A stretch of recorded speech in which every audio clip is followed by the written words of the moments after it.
my preaching stand, my sister? So like I was I'm not talking to you. What you are preaching in my I don't understand, madam. What is your own business? You don't understand. Did they write your name here? This is my preaching. I've been preaching here for years.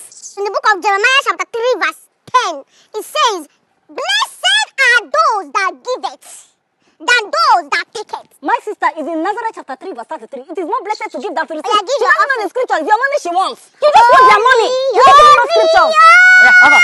So driver, he says, you know this is my preaching stand. And you are not this Zacchaeus to preach here. I just give you the sentence. Jesus! Yes, Jesus Christ. Obara Jesus. Give me that money. You want to beat me up? Give me that You money. this little rat. Give me that money now. I quack you in the mighty name of God. I quack you in Jesus' name. Come close to me. Madam, give me that I money. will give. Madam, give me. Let me share. We will share the money. Give me the money. Take this 100 naira and transfer yourself to Hellfire where you belong. Take that collector. I'm not Give me my a money. tax collector. I'm not giving you anything.